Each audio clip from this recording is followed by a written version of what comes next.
ತಾಳ್ಮೆಯ ಸ್ಫೂರ್ತಿ professor Mangala Kapoor, Padmashri 2026. Mangala ಅವರು ಪವಿತ್ರ ಭೂಮಿ ವಾರಣಾಸಿಯ business ಫ್ಯಾಮಿಲಿಯಲ್ಲಿ ಜನಿಸಿದ್ರು.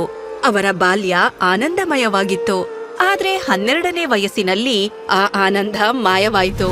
ವ್ಯಾಪಾರದ ವೈಷಮ್ಯದಿಂದಾಗಿ ಮುಗ್ಧ ಮಂಗಳಾ ಅವರ ಮೇಲೆ ಆಸಿಡ್ ದಾಳಿ ಮಾಡಲಾಯಿತು.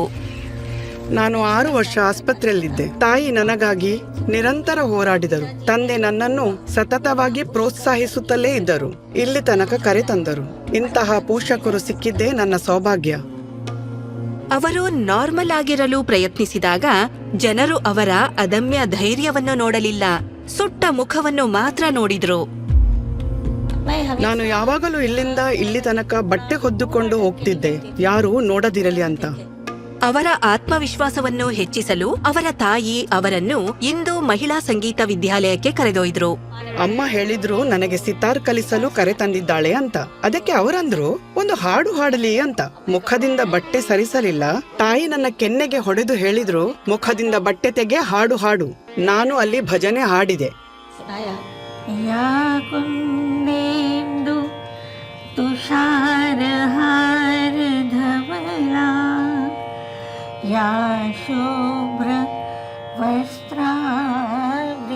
ಟೀಚರ್ ಮೂಕ ವಿಸ್ಮಿತರಾಗಿದ್ದರು. ಅವರಂದ್ರು, ನಮ್ಮಲ್ಲಿರುವ ಯಾವುದೇ ಹುಡುಗಿಯರು ಇಷ್ಟು ಚೆನ್ನಾಗಿ ಹಾಡುವುದಿಲ್ಲ. ನೀವು ಇವಳಿಗೆ ಸಿತಾರ್ ಏಕೆ ಕಲಿಸುತ್ತಿದ್ದೀರಿ? ಇವಳಿಗೆ ಹಾಡು ಕಲಿಸಿ ಅಂದರು. ಅವರು ಪ್ರತಿಷ್ಠಿತ ಪ್ರಯಾಗ ಸಂಗೀತ ಸಮಿತಿಯಿಂದ ಡಿಪ್ಲೊಮೊ ಪೂರ್ಣಗೊಳಿಸಿದರು. ಮಂಗಳಾ ಅವರು ಸ್ವಾವಲಂಬಿಯಾಗುವುದು ಅಗತ್ಯವಾಯಿತು. ಆದ್ದರಿಂದ ಅವರು ಮಕ್ಕಳಿಗೆ ಹಾಡು ಕಲಿಸಲು ಪ್ರಾರಂಭಿಸಿದರು. ಅಂತಿಮವಾಗಿ ಬನಾರಸ್ ಮ್ಯೂಸಿಕ್ ಕಾಲೇಜಿನಿಂದ ಸಂಗೀತ ಪದವಿಯನ್ನು ಪಡೆದರು. ಒಂದು ಹಂತದಲ್ಲಿ ಪ್ರದರ್ಶನ ನೀಡಿದರೂ ಪ್ರೇಕ್ಷಕರ ಪ್ರತಿಕ್ರಿಯೆಗೆ ಹೆದರಿ ಆಯೋಜಕರು ಪ್ರವೇಶ ನಿರಾಕರಿಸಿದರು.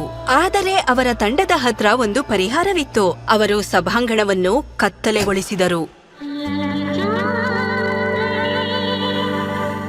ಮಂಗಳಾ ವೇದಿಕೆಯಲ್ಲಿ ಪ್ರದರ್ಶನ ನೀಡಿ ವಾರಣಾಸಿಯ ಲತಾ ಅಂತ ಬಿರುದು ಪಡೆದರು. ಅವರು ಹಲವಾರು ಮ್ಯೂಸಿಕ್ ಗ್ರೂಪ್ನೊಂದಿಗೆ ಹಾಡಲು ಪ್ರಾರಂಭಿಸಿದರು. ಬನಾರಸ್ ಹಿಂದೂ ವಿಶ್ವವಿದ್ಯಾಲಯದಲ್ಲಿ ಉಪನ್ಯಾಸಕಿಯಾಗಿ ಸೇರಿ ಎಲ್ಲಾ ಹಂತದ ವಿದ್ಯಾರ್ಥಿಗಳಿಗೆ ಸಂಗೀತ ಕಲಿಸಿಕೊಡಲು ಶುರು ಮಾಡಿದರು. ಮಕ್ಕಳು ನನ್ನನ್ನು ನೋಡಿ ತುಂಬಾನೇ ಹೆದರುತ್ತಿದ್ರು. ಆದರೆ ಹಾಡುಗಳನ್ನು ಕಲಿಸ್ತಾ ಇದ್ದ ಹಾಗೆ ಅವರು ಕೂಡ ನನ್ನೊಂದಿಗೆ ಹಾಡ್ತಾ ಹಾಡ್ತಾ ಚೆನ್ನಾಗಿ ಬೆಸೆಯತೊಡಗಿದ್ರು. ಅವರು ಸಂಗೀತದಲ್ಲಿ PhD ವಿದ್ಯಾರ್ಥಿಗಳಿಗೆ ಗೈಡ್ ಆದರು. ಅವರಿಗೆ ಸಹಾಯ ಮಾಡಲು ಸಂಗೀತದ ಕುರಿತು 5 ಪುಸ್ತಕಗಳನ್ನು ಬರೆದರು. ಇಂದು ಮಂಗಳಾ ಅವರು ತಮ್ಮನೊಂದಿಗೆ ನಿವೃತ್ತಿ ಜೀವನವನ್ನು ನಡೆಸುತ್ತಿದ್ದರೂ ಸಂಗೀತ ಕಲಿಸುವುದನ್ನು ಮುಂದುವರಿಸಿದ್ದಾರೆ. ತಮ್ಮ ಫೌಂಡೇಶನ್ ಮುಖೇನ ಅಂಗವಿಕಲ ಮಕ್ಕಳ ಸ್ಥೈರ್ಯ ಮತ್ತು ಆತ್ಮವಿಶ್ವಾಸ ಹೆಚ್ಚಿಸುವಲ್ಲಿ ತೊಡಗಿಸಿಕೊಂಡಿದ್ದಾರೆ. ಪ್ರೊಫೆಸರ್ ಮಂಗಳಾ ಕಪೂರ್, ಪದ್ಮಶ್ರೀ 2026. ಕೋಟಿ ಕೋಟಿ ನಮಸ್ಕಾರ.